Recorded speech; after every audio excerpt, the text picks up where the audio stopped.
মুসা আলাইহিস সালাম আগন্তুককে দেখে হ্যাঁ সালামের জবাব দিলেন, কি ভাই কি, আপনি কে, কি খবর? এখন ওই আগন্তুক বলে, আনা মালিকুল মউত, আমি মৃত্যুর ফেরেশতা আজরাইল। কয় খবর কি, কেন এসেছেন? আপনার জান কবজ করার জন্য আল্লাহ আমারে পাঠিয়েছে। মেজাজি নবী ছিলেন রাগী, সবচেয়ে রাগী। বুখারী হাদিসে বলে এমন জোরে এক থাপ্পড় মেরেছে। কার জন্য এই সম্পদ জমা করলেন? যদি নিজে খেতেন কাজ হতো, দান করতেন কাজ হতো, আল্লাহর রাস্তায় ফি সাবিলিল্লাহ মসজিদ মাদ্রাসায় দিতেন। ইসলামী ফাউন্ডেশন সরকারিভাবে বাংলাদেশের ইসলাম প্রচারের সবচেয়ে বড় প্রতিষ্ঠান। এই ডিজি গত 10 বছরে শুধু কোরআন শরীফ ছাপানো, ফাউন্ডেশনের কোরআন শরীফ ছাপানো, এই খাত থেকে 10 বছরে 10,000 কোটি টাকা।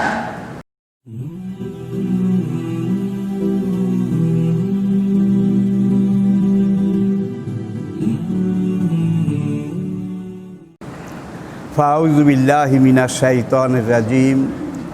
বিসমিল্লাহির রহমানির রহিম। মুআজ্জাজ হাজারাত, উলামায়ে কেরাম, ফুজালা ও মুরব্বিয়ানে এজাম, উপস্থিত সকল স্তরের বয়সের পর্যায়ের দ্বীনের আশিকিন, আল্লাহ এবং আল্লাহর রাসূলের মুহিব্বিন, কালোজয়ী চিরন্তন পথের দিশা, মহাগ্রন্থ কোরআনে হাকিমের সাথে মোতাল্লিকিন, আমার প্রাণপ্রিয় মুসল্লি ভাইয়েরা, আসসালামু আলাইকুম ওয়া রাহমাতুল্লাহ। আপনারা জানেন প্রতি ইংরেজি মাসের শেষ জুমা আনন্দীপুর কেন্দ্রীয় মসজিদ, এখানে আমি এই শেষ জুমার খুতবা দিয়ে থাকি। তারই ধারাবাহিকতায় আজকে আমাদের এই খুতবা জুমা আলোচনার শুরুতে আপনাদের সবাইকে এই মসজিদ কমিটি, মসজিদের মুসল্লি, এলাকাবাসী সবার পক্ষ থেকে আহলান সাহলান এবং মোবারকবাদ জানাই। আল্লাহ রাব্বুল আলামিন আসলে এমন এক পরিবেশ পরিস্থিতিতে আমাদেরকে এখন রেখেছেন, পুরা দুনিয়ার, পুরা মুসলিম বিশ্বে ইসলামের হক কথা বলা এটা এখন সবচাইতে কঠিন, ঠিক কিনা বলেন? যার জন্য আপনারা দেখতে পাচ্ছেন যে আমাদের দেশেও জাতীয় পর্যায়ের অনেক আলেম ওলামা স্রোতের সাথে গা ভাসিয়ে সুইদাবাদ জিন্দাবাদ হালুয়া রুটি যেখানে আমরা আসি সেই দিকে চলে গিয়েছেন, ঠিক কিনা?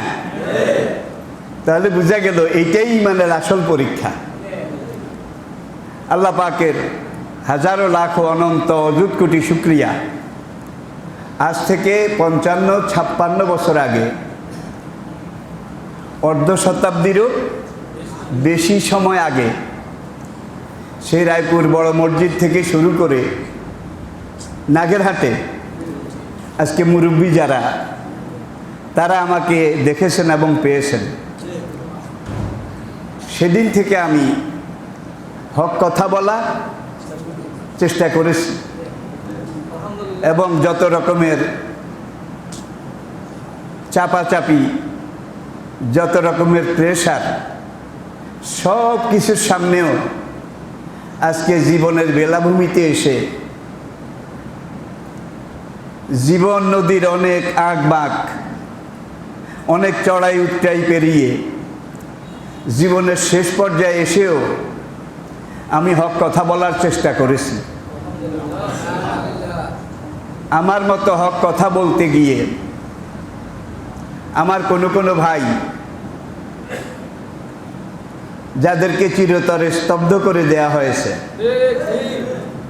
আমি জানি এবং বিশ্বাস করি আমার জীবনে যেটা আছে, যেটা আসবে, আল্লাহ পাক কর্তৃক যেটা নির্ধারিত সেটা হবেই, নাকি?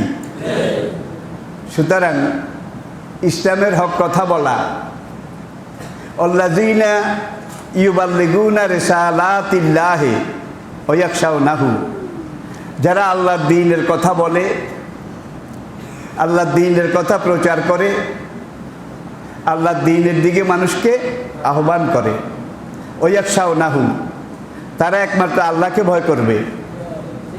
অন্য কাউকে ভয় করলে আর হক কথা বলা।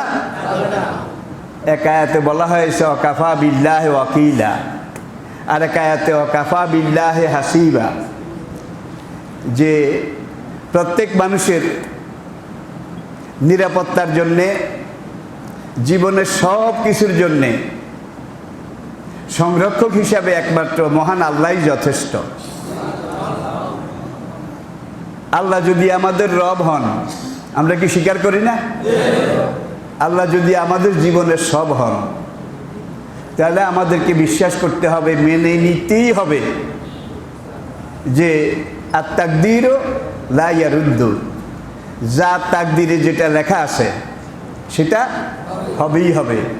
ঠিক কিনা বলেন?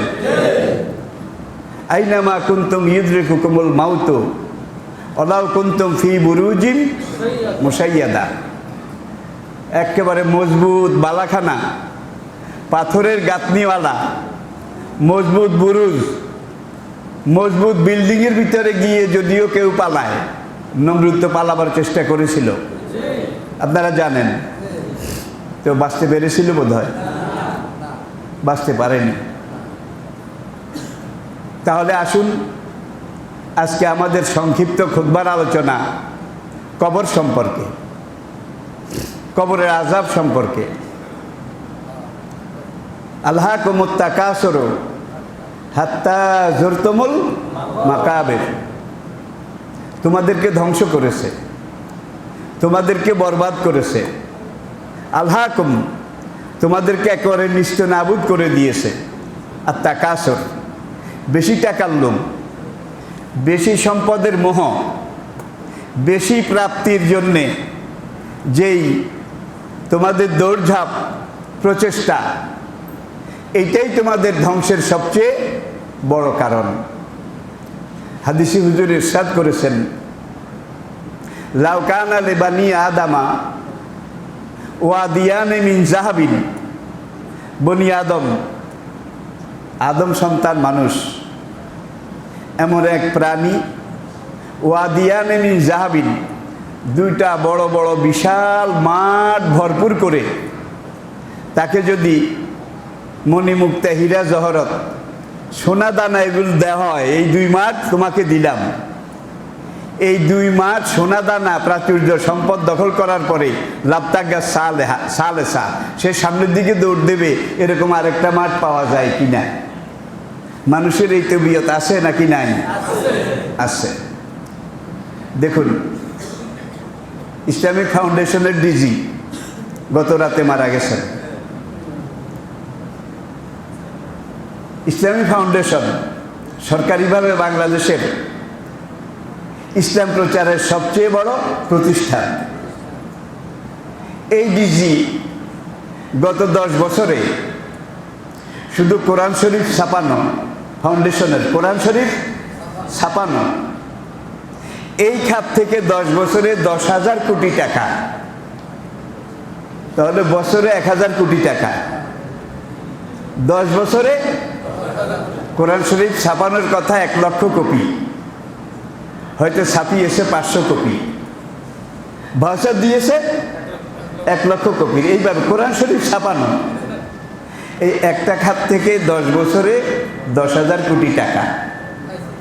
কিন্তু ভদ্রলোক গ্রেপ্তারও হয়নি, তার বিরুদ্ধে কোনো অভিযোগও আসেনি, কারণ ইনি তাদের নিজের মানুষ। নিজের মানুষ বুঝেন তো? আর এই নিজের মানুষেরা আজকে দেশটাকে এইভাবে লুটে পুটে খেয়ে ধুয়ে মুছে ডিমের খোসা বানিয়ে ফেলেছে। এখানে খোসা ছাড়া আর কিছুই। তো কোরআন শরীফ ছাপানোর, আল্লাহর কালাম, চোর মায়ের কানে সোনাও চুরি করে, কোরআন শরীফ ছাপানো অন্য কোনো ব্যাপার স্যাপার নয়।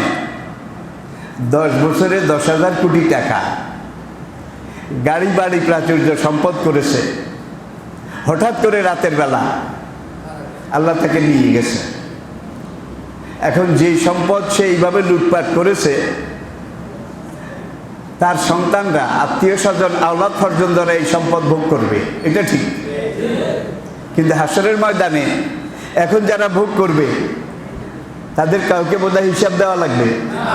হিসাব কাকে দিতে হবে? যে লুটপাট করেছে।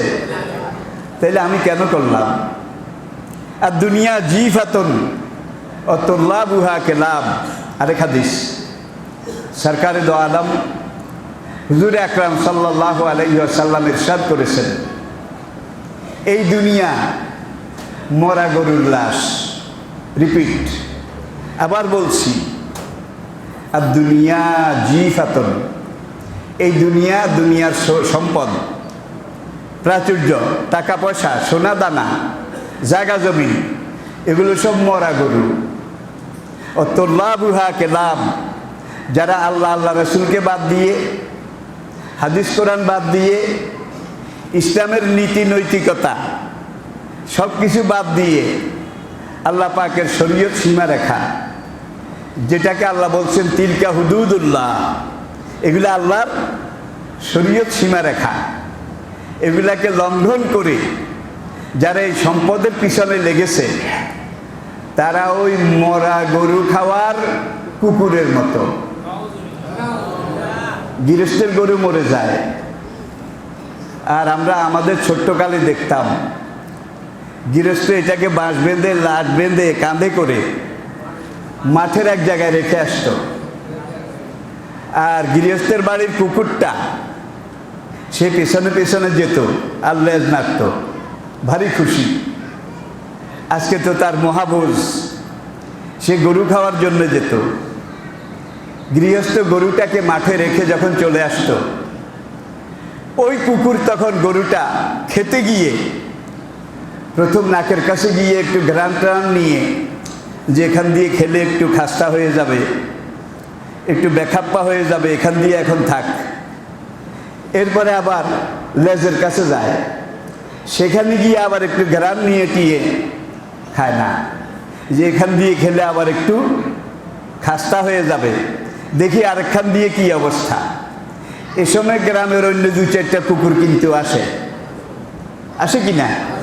আর কুকুরের ঘ্রাণ শক্তি প্রাণী জগতের সবার চাইতে বেশি। এখন সে এই মরা গরুর লাশ, এটা থেকে গিয়ে ধ্যাত ধ্যাত ঘেউ ঘেউ করে ওই কুকুরগুলোকে তাড়ায়, নিজেও খায় না, ওদেরকেও খেতে দেয় না, এটা আমার সম্পদ, সে পাহারা দেয়।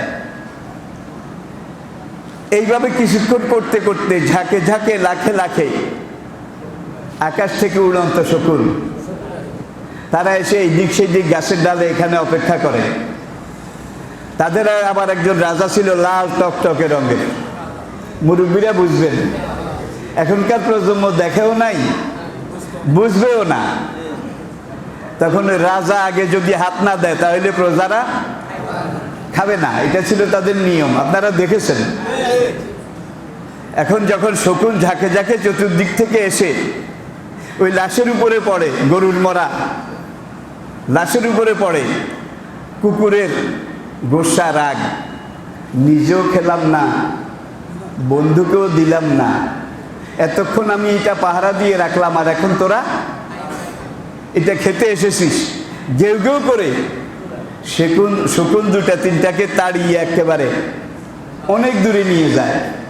এখান দিয়ে বাকি শকুন কিন্তু এমনভাবে থাবা মেরে গরুর চাইরানি খালাস। এই অবস্থা দেখে কুকুরের রাগ আরো বেড়ে যায়, যে নিজেও খেলাম না, প্রতিবেশীকেও দিলাম না, আর এখন তোরা এসে আমার এই সম্পদের উপরে এইভাবে হস্তক্ষেপ করছিস, রাগ আর একটু বেশি।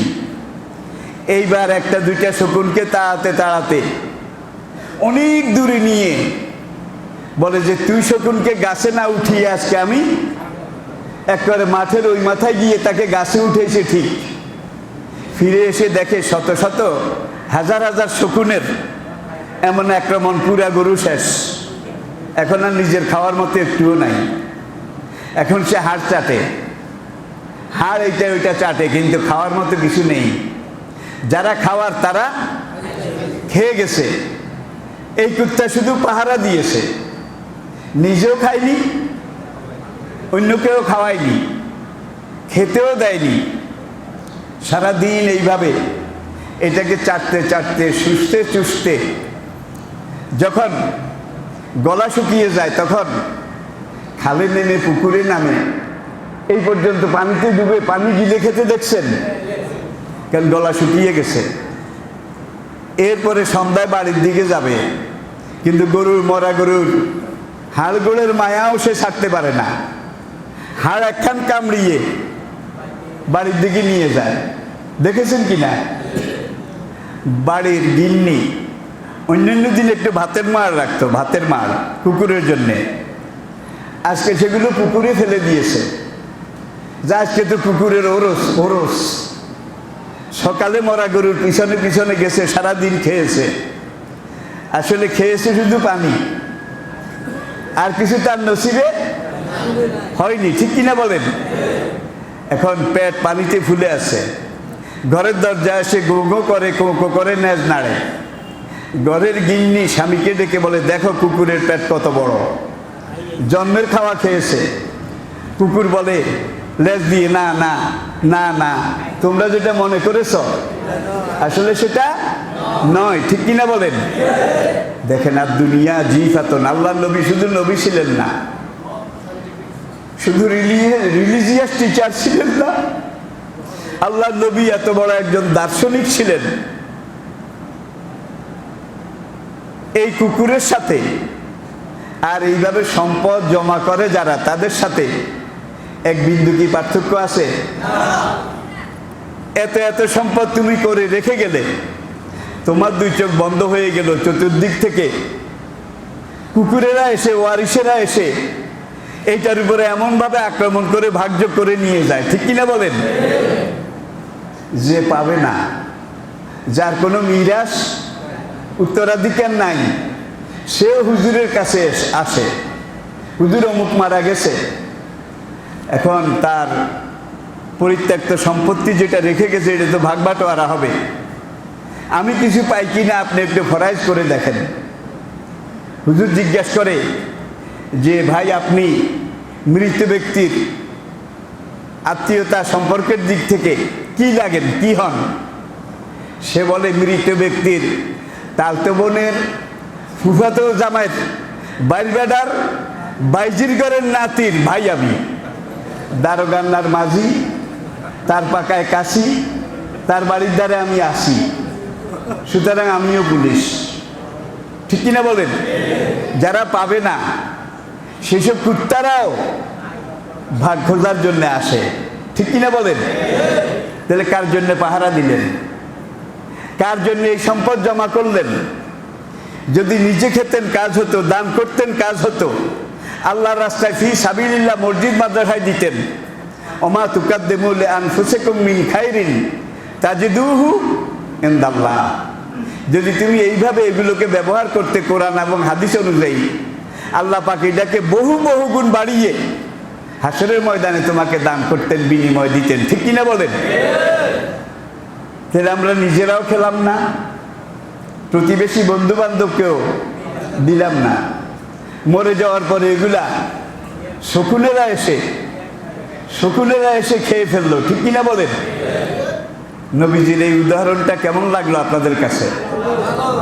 কত যৌক্তিক। আসেন, মক্কাতে ইসলামের দাওয়া কাজ চলছে। সাহাবায়ে কেরাম তাদের কেউ কেউ, প্রথম দিকের কথা বলছি, বড়ই ঝুঁকি, বড়ই বিপদ। কাফেররা এমনভাবে বাধার সৃষ্টি করেছে যেন আল্লাহর নবী ইসলামের কথা না বলতে পারেন, ইসলামের দাওয়াত না দিতে পারেন। 3 বছর আল্লাহর নবী জেলে ছিলেন, এটা আপনারা জানেন। আবু তালেব গিরি গুহা, হাদিসে যেটা শেয়াবে আবি তালেব, এখানে বন্দী ছিলেন। আর কাফেররা নিচ থেকে বলল যে বাইরের থেকে কিছু ভিতরে যেতে দেওয়া হবে না।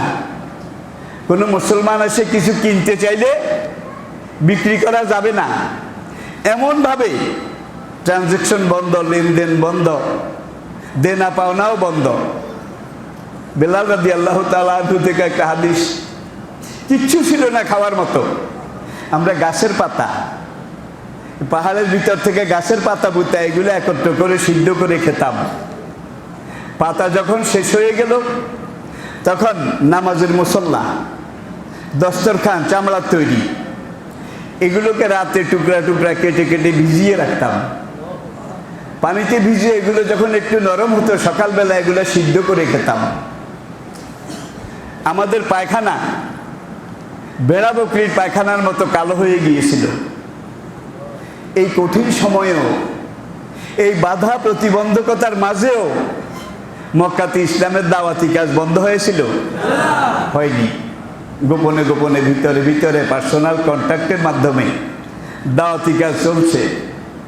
এক সাহাবী এলেন, হযরত আম্মার ইবনে ইয়াসির রাদিয়াল্লাহু তাআলা আনহু, গোপনে, অতি গোপনে দারে আরকাম আব্দুল্লাহ ইবনে আরকামের ঘরে এসে ইসলাম কবুল করলেন।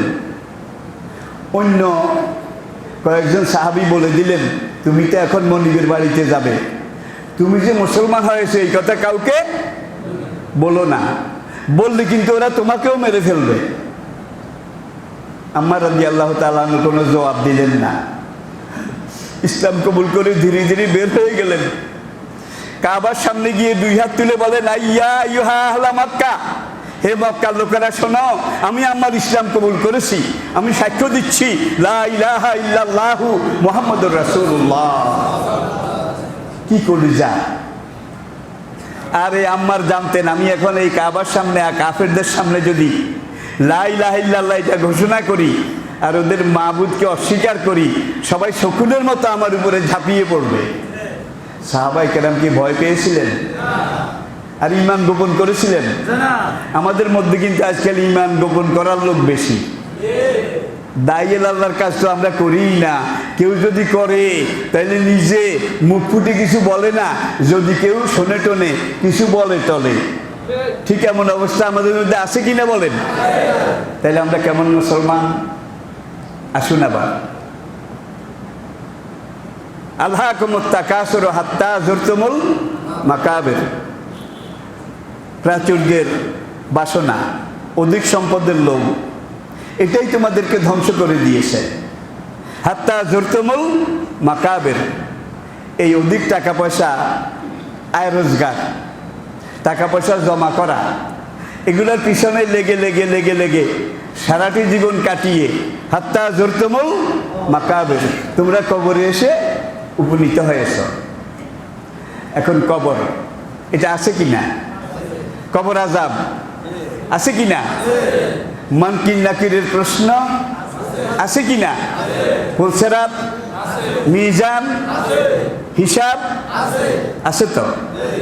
এটা কোরআনের ঘোষণা, নবীজি হাদিসে এগুলার ব্যাখ্যা করেছেন।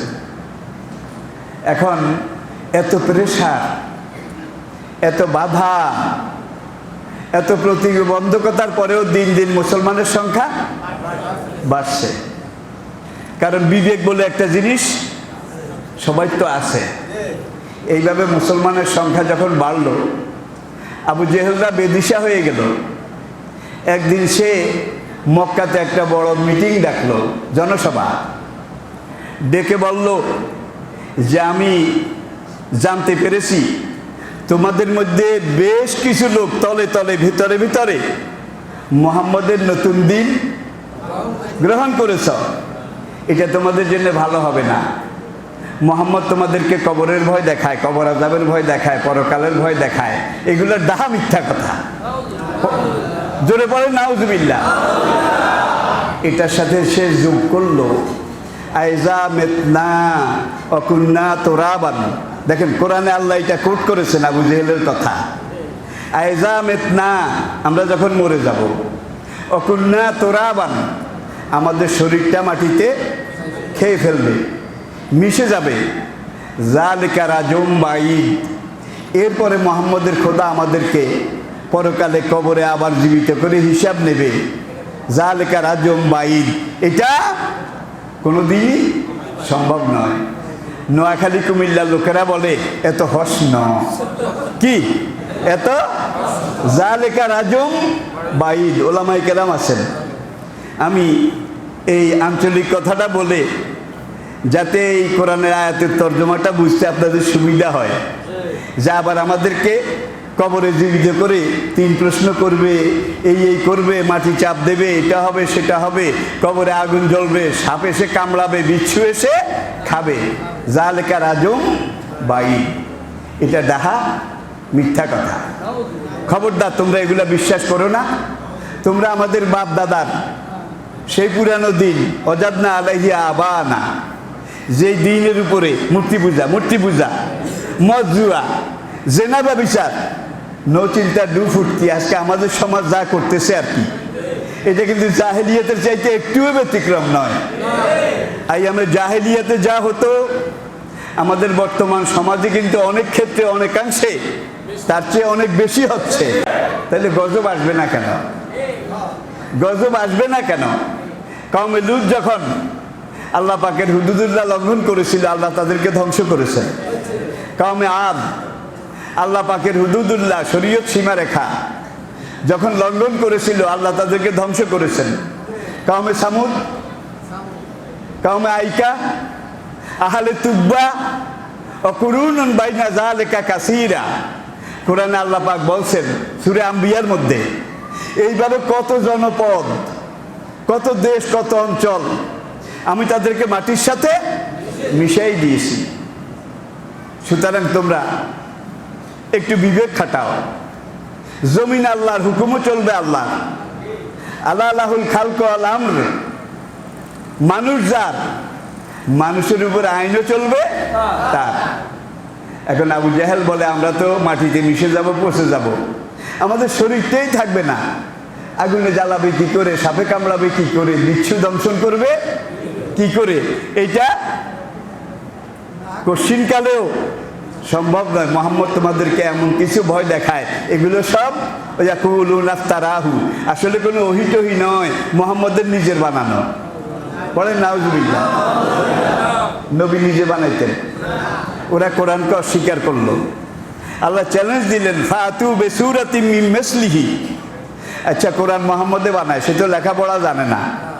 তোমাদের মধ্যে অনেক বড় বড় আরবি সাহিত্যের পণ্ডিত, কাব্য রচনার পণ্ডিত, কবি, অনেক বড় বড় আরবির মহাপণ্ডিত রয়েছ, তোমরা কোরআনের আয়াতের মতো একটা আয়াত বানাও। পেরেছিল? যেরকম পেরেছিল? আর আজকে কম্পিউটার আবিষ্কার হওয়ার পরে দুনিয়া প্রমাণ করলো এবং স্বীকার করলো তাওরাত, জবুর, ইনজিল, আগের যত আসমানি কিতাব, নবীদের সহিফা, একটাও দুনিয়াতে বর্তমান নেই। কিন্তু একমাত্র কোরআন লাহ মাহফুজে যেইভাবে আছে, মুসলমানদের কাছে সেইভাবে আছে এবং কিয়ামত পর্যন্ত থাকবে। যার একটা জের জবর নোক্তা, যার একটা অক্ষরের পরিবর্তন করার ক্ষমতা দুনিয়ার মানুষের নাই। এরপর এখন বর্তমান হিসাবে দেখা গেছে বিসমিল্লাহির রহমানির রহিম আরবি অক্ষর 19টা, বাড়িতে গিয়ে গুনে দেখবেন 19টা। আর বিসমিল্লাহির রহমানির রহিম এখানে এসএম যতবার আছে, এসএম আল্লাহ যতবার আছে, রহমান যতবার আছে, রাহিম যতবার আছে, প্রত্যেকটার গাণিতিক যোগফল 19 দিয়ে ভাগ করলে মিলে যায়। এরপরে বিসমিল্লাহির রহমানির রহিম থেকে আলহামদুলিল্লাহ রাব্বিল আলামিন প্রথম আয়াত, এইটাকে যোগ করেন, এগুলাও 19 দিয়ে ভাগ করলে মিলে যায়। এরপরে দ্বিতীয় আয়াত আর রহমানির রহিম মালিক ইয়াউমিদ্দিন, এইটা যোগ করলে 19 দিয়ে মিলে যায়। এইভাবে কোরআনের বিসমিল্লাহির রহমানির রহিম থেকে মিনাল জিন্নাতে ওয়ান নাস পর্যন্ত, শুরু থেকে শেষ পর্যন্ত প্রত্যেকটা আয়াত, প্রত্যেকটা মুকাত্তাত, প্রত্যেকটা কিছু 19-এর যোগফল 19 দিয়ে ভাগ দিলে মিলে যায়। দুনিয়ার কোনো মানুষের পক্ষে, আজকে দুনিয়ার কম্পিউটার বিজ্ঞানীরা স্বীকার করেছে 19-এর ছকে পাটিগণিতের এত জটিল কঠিন হিসাবের গ্রন্থিতে এই কোরআন আল্লাহ নাজিল করেছেন। মানুষ অনন্তকাল চেষ্টা করলেও কোরআনের শব্দের মতো একটা শব্দ, আয়াতের মতো একটা আয়াত বানাতে পারবে না। যার জন্য কোরআনের সংযোজনও করা যায়নি, বিয়োগও যেইভাবে ছিল আছে থাকবে। ঠিক কিনা বলেন? যেটাকে আজকের বিজ্ঞানীরা স্বীকার করেছে, Muhammad is the superman of the world.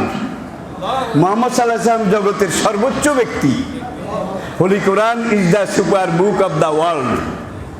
আর মুসলমানদের ধর্মগ্রন্থ কোরআন দুনিয়ার সবচাইতে নিখুঁত, নির্ভুল, নিরঙ্কুশ একমাত্র গ্রন্থ, যেটা তুলনা দুনিয়ার কোনোখানে নেই। প্রিয় ভাইয়েরা, এবারে আসুন, কবর আযাব আসলে আছে কিনা? আছে। আমি একবার ম্যানচেস্টার শহরে, ম্যানচেস্টার লন্ডন থেকে 400 মাইল দূরে উত্তর দিকে ম্যানচেস্টার, ইউকে, যুক্তরাজ্যের 3rd সিটি। প্রথম লন্ডন, তারপরে বার্মিংহাম, তারপরে ম্যানচেস্টার। এখানে আমার প্রোগ্রাম ছিল, একটা সেমিনারে বক্তব্য রাখলাম। রাখার পরে প্রশ্নোত্তর শুরু হলো। তখন আমাকে একজন প্রশ্ন করলো, ঠিক এই প্রশ্নটা, যে মরে গেলে তো আমরা মাটি হয়ে যাব, মানুষের শরীর বলতে কিছুই থাকবে না, হাড়গুলা পর্যন্ত। আয়জা কুন্না ইজামান, আমাদের হাড়গুলা পর্যন্ত মাটি খেয়ে ফেলবে।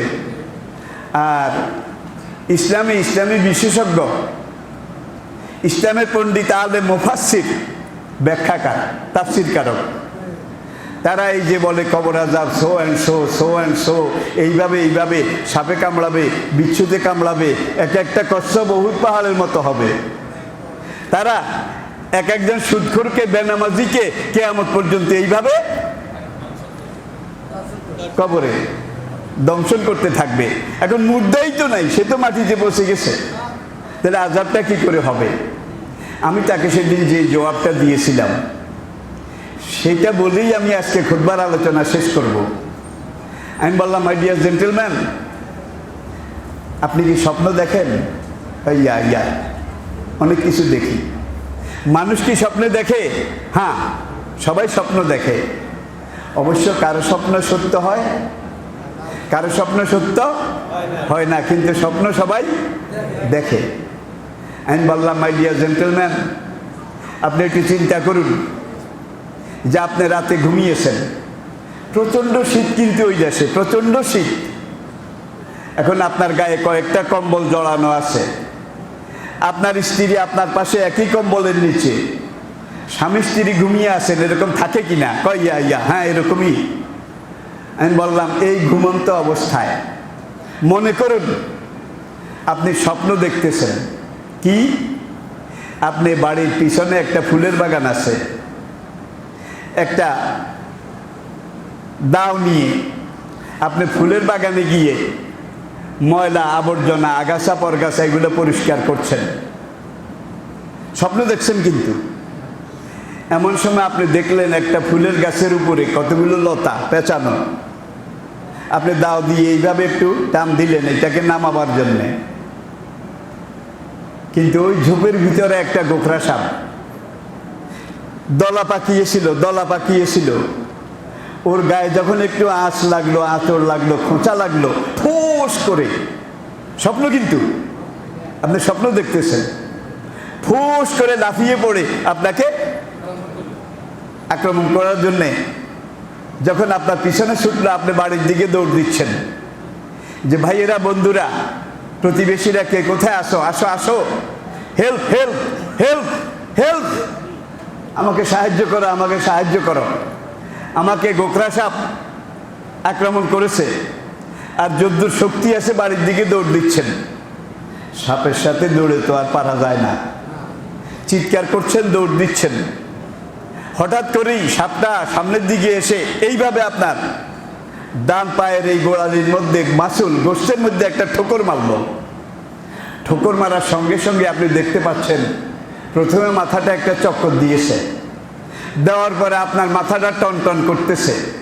একই মুহূর্তে আপনার বুকের মধ্যে শিনশিন করতেছে। একই সময় আপনার নিঃশ্বাস আটকে যাচ্ছে, আপনার শরীরের আপাদমস্তক পুরা শরীরটা অসাড় হয়ে যাচ্ছে, পিন পিন শির শির এমন ব্যথা শুরু হয়েছে। এই ব্যথা নিয়েও আপনি বাড়ির দিকে দৌড় দিচ্ছেন আর বলছেন হেল্প হেল্প হেল্প, কে কোথায় আসো আসো আসো, আমাকে সাহায্য করো। এখন ওই সাপের কিন্তু এখনো গোসা যায়নি, একবার তো কামড় দিয়েছে, বিষ আপনার সারা শরীরে, আপনি বিষে কষ্ট পাচ্ছেন। এখন সাপটা আবার এসে যখন এইভাবে মাথা তুলে ছৌ মেরেছে, আপনি লাফ দিয়েছেন। বাম দিকে একটা ফুল গাছের সাথে একটা বাঁশের কঞ্চি ছিল, কঞ্চি বাঁশ, চোখালো বাঁশ, যখন লাফ দিয়েছেন আপনি ওই বাঁশের উপরে পড়েছেন, গ্যাসান করে চোখালো বাঁশ এটা আপনার আরেক পায়ের গিরার মধ্যে ঢুকে গেছে, গ্যাসান করে বাবারে গেছি আপনি চিৎকার দিয়েছেন। ওই চিৎকারে কিন্তু আপনার বেগমের ঘুম ভেঙে গেছে। একই কম্বলের নিচে পাশে জড়াজড়ি করে স্বামী স্ত্রী যখন ঘুমিয়েছিলেন, ওরে বাবারে গেলাম রে, এই চিৎকারে আপনার স্ত্রী ঘুম ভেঙে গেছে। এখন স্ত্রী ভীত সন্ত্রস্ত হয়ে বলে, ওগো ওগো স্বামী আমার, তোমার কি হয়েছে, তোমার কি হয়েছে? কিন্তু আপনি তখন কিছু বলতে পারছেন না, শুধু কি নিঃশ্বাস প্রমাণ করে দৌড়ের ঘটনা, কি নিঃশ্বাস প্রমাণ করে আপনি যে দৌড় দিয়েছেন এটা 100 ভাগে 100 ভাগ ঠিক। আপনার চোখের পানিতে বালিশ ভিজা, পুরা বালিশটা ভিজে গেছে, এটা প্রমাণ করে আপনি সাপের বিষের তাড়নায় একটু আগে যে কান্নাকাটি করেছেন, এটাও ঠিক, ঠিক কিনা বলেন? এরপর আসেন, যেই পায়ে সাপটা প্রথম আঘাত করেছিল ডাইন পা, পুরা শরীরকে একটু একটু নড়াচড়া করতে পারেন, কিন্তু ডাইন পাটা যত চেষ্টা করেন এখনো উপরে উঠাতে পারেন না, এখনো বিষ রয়ে গেছে, ঠিক কিনা? এগুলা প্রমাণ করে পশ্চিমের বাগানে সাপে কামড়িয়েছিল। আর কম্বলের নিচে বিবির কোলে রেখে আপনার এই বডি, নর্মাল বডি, এই শরীরের উপরে সেখানকার বিষ, সাপের কামড়ের প্রতিক্রিয়া 100 ভাগে 100 ভাগ এখানে আপনাকে এফেক্ট করেছে, ঠিক কিনা বলেন? এরকম বোধ হয় না? বাঘে আক্রমণ করে, কুকুরে আক্রমণ করে, সাপে আক্রমণ করে, ঘুমের মধ্যে কান্দে, ঠিক কিনা বলেন? নিঃশ্বাস প্রমাণ করে আপনার দৌড়ের ঘটনা ঠিক, সারা শরীর ঘাম, এটা প্রমাণ করে আপনি যে পশ্চিমের বাগানে এত পেরেশান দৌড়াদৌড়ি করেছেন, এটাও ঠিক। মাথাটা এখনো টনটন করে, বুকটা এখনো শিনশিন করে, পাটা এখনো আপনি উঠাতে পারছেন না। এতে বোঝা যায় সাপ যে আপনাকে তাড়িয়েছিল, কামড়িয়েছিল, আর আপনার পায়ে যে গিরাল আবার ঢুকেছিল, এটা ঠিক না ব্যাঠিক? ঠিক না ব্যাঠিক? এটা তাকে আমি সংক্ষেপে বললাম যে ভদ্রলোক এই ধরনের স্বপ্ন দেখে কিনা, কই ইয়া ইয়া, হ্যাঁ দেখে। আমি বললাম আপনি শুয়েছিলেন বিছানায় খাটের উপরে, আপনি ছিলেন 8-10টা কম্বলের নিচে, আপনার বউ আপনাকে জড়িয়েছিল, আপনি তাকে জড়িয়েছিলেন। যে মহান রব্বুল আলামিন আপনার এই নর্মাল বডি, এই নর্মাল নিমিত্ত দেহ, নৈতিক দেহ, এইটাকে কম্বলের নিচে রুমের মধ্যে খাটের উপরে স্ত্রীর বাহুবন্ধনে, স্ত্রীর কোলাকুলি অবস্থায় পশ্চিমের বাগানে নিয়ে আপনার রূপে ঠিক আপনার এইটার মতো একটা বডি, একটা শরীর দিয়ে সেখানে গোখরা সাপ দিয়ে কামড়াতে পারলো, গিরাল আবার ঢুকাইতে পারলো, সেই কামড়ে আপনি সেখানে যত যন্ত্রণা ভোগ করেছেন সব যন্ত্রণা কম্বলের নিচে এসে আপনার শরীরে জমা হলো, ঠিক কিনা বলেন? এলাম, এটাই কবর আযাব, এটাই কবর আযাব। আপনি মরে যাওয়ার পরে চাই আপনার শরীর থাক, চাই না থাক, পচে যাক, মাটি খেয়ে ফেলুক। আবার বাংলাদেশেও কিছু কিছু ব্লগার নাস্তিক, তারা চ্যালেঞ্জ করে আমাদেরকে যে উড়োজাহাজ অ্যাক্সিডেন্ট হয়ে কত মানুষ আকাশে জ্বলে পুড়ে যায়, সুন্দরবনে মধু কাঠ সংগ্রহ করতে গিয়ে কত মানুষ বাঘের আক্রমণের শিকার হয়ে বাঘের পেটে চলে যায়, নদী সাগরে জাহাজ ডুবে কত মানুষ মাছের পেটে চলে যায়, তাদের তো শরীরই নাই, আর আপনারা খালি কবর আযাব কবর আযাব। আমি বলে এই স্বপ্নের দিকে যদি আপনি একবার খেয়াল করেন তাহলে কবর আযাবের জন্য শরীরের দরকার নাই। যে আল্লাহ এত কিছু পারে সেই আল্লাহ বোধহয় এটা পারবেন না, পারবেন নাকি পারবেন না? তাহলে আসুন আমরা সিদ্ধান্তে আসলাম কবর আযাব এটা হক নাকি? সব নবী রাসূল সব যুগে ইয়া কাওমে ইবুদুল্লাহ মা লাকুম মিন ইলাহিন গায়রু ইন্নী আখাফু আলাইকুম আযাবা ইয়াউমিন আযীম। পরকাল, রুহটা কবজ হয়ে যাওয়ার পরেই কিন্তু পরকাল শুরু নাকি? কালা রাসূলুল্লাহ সাল্লাল্লাহু আলাইহি ওয়াসাল্লাম আল কবরু আউয়ালু মানজিলিন মিন মানাজিলিল আখিরাহ। পরকালের যতগুলো থানা, যতগুলো চেকপোস্ট, যতগুলো তদন্ত কেন্দ্র, কবর এটার মধ্যে প্রথম। আরেক হাদিসে হুজুর ইরশাদ করেছেন আল মাইয়িতু ফিল কুবুরে কাল গারিকি ফিল মায়ে। দাফন করার পরে আলমে বরজখে যখন মানুষ চলে যায়, স্পিরিচুয়াল ওয়ার্ল্ডে যখন মানুষ চলে যায়, আত্মার জগতে পরকালের জীবনে মানুষ যখন চলে যায়, একটা লোক সাগরের পানিতে পড়ার পরে হাবুডুবু খায়, নোনা পানি প্রতিটা ঢেউ তার নাক মুখ দিয়ে ঢুকে, বাঁচি নাকি মরে যাই কোনো নিশ্চয়তা নেই। একটা কচুরিপানা পেলেও ধরেন, একটা খড়কুটা পেলেও ধরেন যে এটা ধরলে বোধহয় আমি কিছুক্ষণ বাঁচতে পারবো। আল্লাহর কসম, নবীজি ইরশাদ করেছেন ওই হাবুডুবু খাওয়া, কচুরিপানার আশ্রয় নেওয়া, খড়কুটার আশ্রয় নেওয়া লোকটার যে অবস্থা, কবরে মুর্দার ঠিক সেই অবস্থা। সেই কবর বোধহয় সামনে নাই, জোরে বলে আছে নাকি নাই? তাহলে আমরা যখন রুহটা কবজ হয়ে যাবে, আরে এখন বাংলাদেশে পুরো দুনিয়ার মধ্যে সবচেয়ে কম মরে বাংলাদেশে, সবচেয়ে কম আক্রান্ত হয় বাংলাদেশে। আমাদের অর্ধেক চাইরানি লোক যেসব দেশে, সেই সব দেশে কিন্তু আমাদের চেয়ে বহু বহু গুণ বেশি মরে, ঠিক কিনা বলেন? কিন্তু বাংলাদেশে মরলেও খবর পাওয়া যায় না। 100 জন মরলে 2 জনের খবরও পাওয়া যায় না, ঠিক কিনা বলেন? এত কিছু গোপন করা হয় যে এই দেশে, ঠিক কিনা বলেন? মরার খবর কোনোদিন পাওয়া যাবে না। সম্মান ইজ্জতের দাফন এটাও কোনোদিন পাওয়া যায় না। ইজ্জতের সাথে একটু জানাজা এটাও পাওয়া যায় না, ঠিক কিনা বলেন? তবে এটা ঠিক, বর্তমান যে করোনা ভাইরাস, এটা মুমিনদের জন্য আল্লাহর রহমত এবং নিয়ামত, আর কাফের বেঈমানের জন্য আল্লাহর সবচেয়ে বড় গজব। মুমিন যারা, নামাজি রোজাদার যারা, তারা যদি এই ভাইরাসে মারা যায়, আল্লাহর কসম তারা শহীদ, আল্লাহর কসম তারা শহীদ। আপনারা যারা ফেসবুক, আপনারা যারা ইউটিউব অনলাইন এগুলো সার্চ করেন, সেখানে আপনারা দেখতে পান একজন নামাজি দিনদার লোক যদি এই বিমারে আক্রান্ত হয়, মানুষ কত দোয়া করে, কত রকমের কিছু করে। আর একজন চাঁদাবাজ, জুয়াখোর, অর্থ আত্মসাৎকারী, এইভাবে এক একজন মস্তান যখন এই রোগে আক্রান্ত হয়, তখন যে স্ট্যাটাসগুলো আসে একটু খেয়াল করেন। এরা মরলে কেউ ইন্নালিল্লাহ পড়বে না, কেউ ইন্নালিল্লাহ পড়বে না, আল্লাহ তাদেরকে বুলাই দেবেন। এটাই আল্লাহ পাকের নিয়ম, এটাই আল্লাহ পাকের বিধান। তবে ক্ষমতা কারোর জন্য চিরস্থায়ী নয়, ঠিক কিনা বলেন? চিরস্থায়ী নয়। গায়ের জোরে পুলিশ মস্তান দিয়ে যদি ক্ষমতায় থাকা যেত, নমরুদের ক্ষমতা যেত না। মশায় যেদিন প্রথম আক্রমণ করেছিল, নমরুদ 60 লক্ষ সৈন্য জমা করেছিল, 60 লক্ষ। এখন জিবরাইলকে আল্লাহ বললেন কোহে কাফের, যে গর্তগুলোর মধ্যে মশা আছে, কোহে কাফের, একটা গর্তের ঢাকনা খুলে দাও।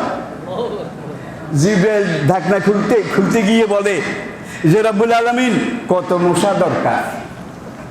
আল্লাহ জিবরাইলকে বললেন 60 লক্ষ একটা। জিবরাইল বললেন কেন 60 লক্ষ? কয়েছে 60 লক্ষ সৈন্য একত্র করেছে আমি আল্লাহর সাথে যুদ্ধ করার জন্য। কি? ইব্রাহিমের খোদার সাথে যুদ্ধ করার জন্য 60 লক্ষ সৈন্য।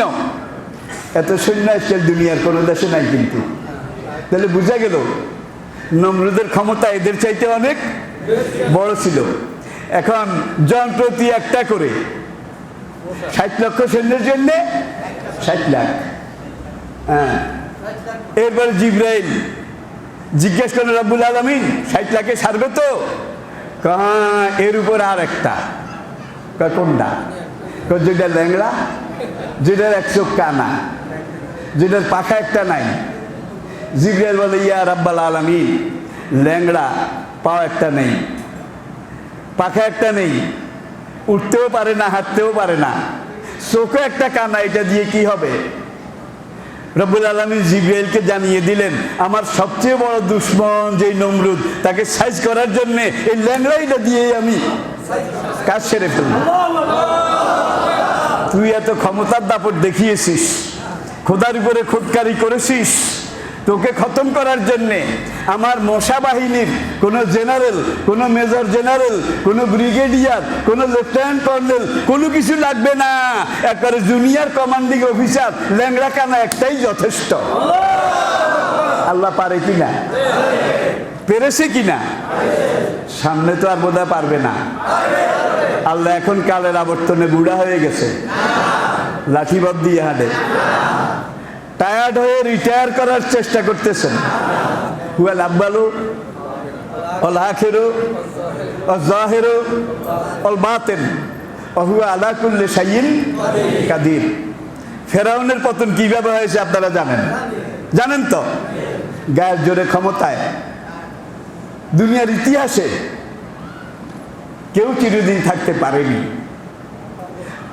এখন ফেরাউনের পতন ঘটে গেল, মুসা দাওয়াতি কাজ করে পুরো মিশরকে ইসলামের পক্ষে নিয়ে আসলেন। মুসার হায়াত শেষ হয়ে গেল। আল্লাহ আজরাইলকে বললেন, মুসা আলাইহিস সালাম অমুক দরিয়ার পাড়ে, সেখানে দিনের দাওয়াতি কাজ করে তার ভিসার মেয়াদ শেষ। এযাবিয়া মালাকাল মউত, আজরাইল তুমি যাও, মুসার রূহটা কবজ করে আমি আল্লাহর দপ্তরে জমা দাও। আজরাইল মানুষের সুরত ধরে নবী মুসা আলাইহিস সালামের সামনে আসলেন। বুখারী হাদিস, বুখারী। এসে সালাম দিলেন। কে? আজরাইল। কাকে? মুসা আলাইহিস সালামকে। মুসা আলাইহিস সালাম আগন্তুককে দেখে হ্যাঁ সালামের জবাব দিলেন, কি ভাই, কি আপনি কে, কি খবর? এখন ওই আগন্তুক বলে, আনা মালিকুল মউত, আমি মৃত্যুর ফেরেশতা আজরাইল। খবর কি, কেন এসেছেন? আপনার জান কবজ করার জন্য আল্লাহ আমারে পাঠিয়েছে। মেজাজি নবী ছিলেন রাগী, সবচেয়ে রাগী। বুখারী হাদিসে বলে এমন জোরে এক থাপ্পড় মেরেছে আজরাইলের গালে, নোয়াখালীর লোকেরা বলে ঠাডাইশো বার, ঠাডাইশো বার। আজরাইলের চোখ একটা বাইরে হয়ে গেছে, বাইরে হয়ে এখানে লটকে। আজরাইল দিশে দৌড়, আল্লাহর কাছে গিয়ে বলে, রব্বুল আলামিন, এমন এক মেজাজি গরম ব্যক্তির রূহ কবজ করার জন্য আমাকে পাঠিয়েছ। দৌড়ে ভেগে এসেছি, তা না হলে সে আমার রূহ কবজ করে ফেলতো। এত রাগী, এত মেজাজি। আল্লাহকে, আজরাইল তুমি কি করেছো, কি বলেছ? আমি গেছি, যাওয়ার পরে বলছি, সে জিজ্ঞেস করছে যে কেন এসেছেন, কি জিজ্ঞেস করার পর আমি বলছি আপনার রূহ কবজ করার জন্য এসেছি। আল্লাহ কুদরতে আজরাইলের চোখ ঠিক হয়ে গেল, ভালো হয়ে গেল। আল্লাহর কুদরতে কোন কোন বাস চোখ ভালো হয়ে গেছে। তুমি তো বেয়াদবি করছো, জানো না মুসা আমার একজন দোস্ত, আমার নবী উলুল আজম পয়গম্বর। তার কাছে গিয়ে সালামের পরে যখন তিনি জিজ্ঞাসা করেছিলেন কেন এসেছ, তখন আজরাইল তোমার বলা দরকার ছিল যে আল্লাহ রাব্বুল আলামিন আপনাকে খবর পাঠিয়েছেন, আপনি যদি আল্লাহর কাছে যেতে চান তাইলে আপনাকে রিসিভ করে, আপনার রূহটাকে আলিঙ্গন করে সম্বর্ধনা দিয়ে আমি আল্লাহর কাছে নিয়ে যেতে এসেছি। আর আপনি যদি কিয়ামত পর্যন্ত বেঁচে থাকতে চান তাইলে আপনাকে রেখে যেতে বলেছে। এই কথাটা বলো নাই? আজরাইলকে, this is mistake, mistake, mistake, আমার ভুল হয়ে গেছে, আমি এইভাবে বলি নাই, ওইভাবে বলেছি। মুসার কোনো দোষ নাই, দোষ তো সব তোমার। চোখ টোক ঠিক করে দিলাম, আবার যাও, গিয়ে আবার ওইভাবে সালাম দাও, আমার এই কথাগুলো বলো। বলার পরে মুসা যদি বলে হ্যাঁ জান কবজ করো, তাহলে করিও। আর যদি সে রাজি না হয় আবার ফিরে এসো। তবে তাকে একটা কথা বলিও, সে যদি বলে আজকে যদি আমার জান কবজ করা না হয়, তুমি আজরাইল যদি আজকে আমার কাছ থেকে ফিরে যাও, রিটার্ন ব্যাক করো, তাইলে আমি সামনে আরো কত বছর বাঁচবো? আজরাইল বলে, আমার আল্লাহ বলে দিয়েছেন একটা বকরির পিঠের উপরে আপনি হাত রাখেন, বকরির পিঠের উপরে। ওই বকরির পিঠের উপর হাত রাখার পরে আপনার হাতের নিচে যত হাজার যত লাখ পশম হাতের নিচে পড়বে। এক একটা পশমের বদলে এক এক বছর, লক্ষটা পশমের বদলে লক্ষ বছর আল্লাহ আপনার হায়াত বাড়িয়ে দেবে। এটা আল্লাহ ওয়াদা করেছেন। মুসা বললেন, তারপরে কি হবে? এখন আজরাইল বললেন, কুল্লু নাফসিন যায়কাতুল মাউত, তারপরে আপনাকে মরতে হবে। মুসা মুস্কি হেসে বললেন, মরণই যদি লাগে, এটাই যদি অবধারিত, দেরি করে তো কোনো লাভ নাই। বিসমিল্লাহ পড়ে শুয়ে পড়লেন। শুয়ে পড়ে তারপরে বললেন, মালিকুল মউত, এখনই তুমি আমার রূহ কবজ করে আল্লাহর কাছে জমা দিয়ে দাও। যেমন নবী তেমন তার ইজ্জতের মরণ। এমন ইজ্জতের মরণ আমরা চাই কিনা? আল্লাহর কসম আপনারা এই ইজ্জত পাবেন যদি আল্লাহর কোরআন মানেন, রাসূলের তরিকা মানেন, যদি ওলামায়ে কেরামের কথা মানেন। আর ওলামায়ে কেরামের মধ্যে আজকে অসুবিধা হয়ে গেছে ভাই, এক মৌলবী আরেক মৌলবীর বিরুদ্ধে। কি? এক হযরত আরেক হযরতের বিরুদ্ধে। আবার দেখেন, একই মহল্লার দুইজন মানুষ, তারা দাইয়েল আল্লাহর কাজ করে। দাইয়েল আল্লাহর দুইজন যুবক, তারা দাওয়াতে দ্বীনের, ইকামতে দ্বীনের কাজ করে। হইতে হইতে একজন আবার নতুন আরেকটা জিনিস গ্রহণ করেছে, এতদিন করে নাই। কি? হাত এখানে বাঁধে, আমি জোরে কয়। আচ্ছা তুমি এখানে বাঁধো, আমি জোরে কও। হ্যাঁ, ইমামের পিছনে কেরাত এটা পড়ে। আচ্ছা তুমি পড়ো, হাদিসে সবগুলো আছে, কিন্তু এখানে বান্ধাও আছে, এখানে বান্ধাও আছে। জোরে বলা, আসতে বলাও আছে। ইমামের পিছনে কেরাত পড়া না পড়া এইটাও আছে। মহাসমুদ্র, সব ব্যাপারে ছাড় আছে। কিন্তু এখন একজন আরেকজনে কয়, আমারটা সহি, তোমারটা বেদাত। সুতরাং তুমি যদি আমার এই পথে না আসো, তাহলে তুমি বেদাতি হয়ে জাহান্নামে যাবে। এই ধরনের টক্কর আছে কিনা? জোরে বলেন, আছে কিনা? আছে কিনা? এখন এই যে দুইজন দাইয়েল আল্লাহ একত্রে দ্বীনের দাওয়াতি কাজ করতো, তারাও কিন্তু দুই ভাগ হয়ে গেছে। মোটে যারা নামাজ পড়ে না তাদের বিরুদ্ধে কিছু কয় না, যারা নামাজ পড়ে তাদের বিরুদ্ধে ফতুয়া, এটা বেদাত, এটা সহি, এটা জয়ীফ, এটা ফল না, এটা দোষ না। কিন্তু এরা এটাও জানে না, অনেক অনেক ক্ষেত্রে জয়ীফ হাদিসের উপরে আমল করা এটাও জায়েজ। ঠিক কিনা বলেন? সুতরাং আমার ভাইয়েরা, যারা দাইয়েল আল্লাহর দায়িত্ব পালন করেন, আজকে আপনাদের এই বিরাট হিমালয় পাহাড় দাওয়াতে দ্বীনের বুনিয়ান মারসুস, এটার মধ্যে ফাটল ধরে গেছে আপনাদের এই ইখতিলাফের জন্য, আপনাদের এই ইখতিলাফের কারণে। সুতরাং হাতকে কোনখানে বাঁধলো, আমিনকে জোরে বললো, আসতে বললো, কেউ কাউকে বেদাত বলবেন না, কেউ কাউকে গায়রে সহি আর আমি সহি আকীদা এই কথা কেউ কাউকে বলবেন না। কাবার ওখানে গেছেন তো, মসজিদে নববীতে গেছেন তো, কেউ হাত এখানে বাঁধে, কেউ এখানে বাঁধে, কেউ মোটে বাঁধে না। ঠিক কিনা বলেন? এখন এক সাহাবী জিজ্ঞেস করলেন, হুজুর নামাজে দাঁড়ালে কিভাবে দাঁড়াবো, পা দুইটা কিভাবে রাখবো? হুজুর বললেন, এমন ভাবে রাখবে নামাজে দাঁড়াবে, পিছন থেকে বা সামনে থেকে একজন লোক দেখলে যেন মনে করে লোকটা যে দাঁড়াইছে সে থুবাইও খাড়ায় না, সেগাইও খাড়ায় না। থুবাই মানে পাওয়া করে লাগাইয়া, আর সেগাই এখন এই থুবাই খাড়ান আর সেগাই খাড়ান, এটা লইয়াও ঠেলা ঠেলি। যার জন্য আপনাদের ইকামতে দ্বীন দাইয়েল আল্লাহর এই ময়দানেও আজকে হিমালয়ের মতো ফাটল সৃষ্টি হয়ে গেছে। ইসলামের কি লাভটা হয়েছে? আল্লাহ দোহাই লাগে আপনাদের। সাইদি সাহেব আমি কাবার উম্মেহানি গেইটে, এখানে দোনো ভাই নামাজ পড়ি, জামাতে নামাজ পড়ি, নফল পড়ি, তেলাওয়াত করি। আসরে আজান, আজানের পরে একামত হয়ে গেছে। একামত হওয়ার পরে আমরা দাঁড়িয়ে গেছি, লক্ষ লক্ষ মানুষ দাঁড়িয়ে গেছে। আমাদের দুইজনের সামনে সুদানি ৩-৪ জন, সুদানি আদম সুরত দেখছেন তো ভাই, ফিজিক্যাল স্ট্রাকচার কি আমাদের ৩-৪টার সমান হবে এক একটা পাহাড়। কালো পাহাড়, এটা নামাজের মধ্যে আঁটে, হাত তো বাঁধে এনো আঁটে, হাঁটতে হাঁটতে দ্বিতীয় রাগাতে একজন একবারে সাইদি সাহেবের আর আমার একবারে পায়ের হাঁটুর কাছে এসে গেছে।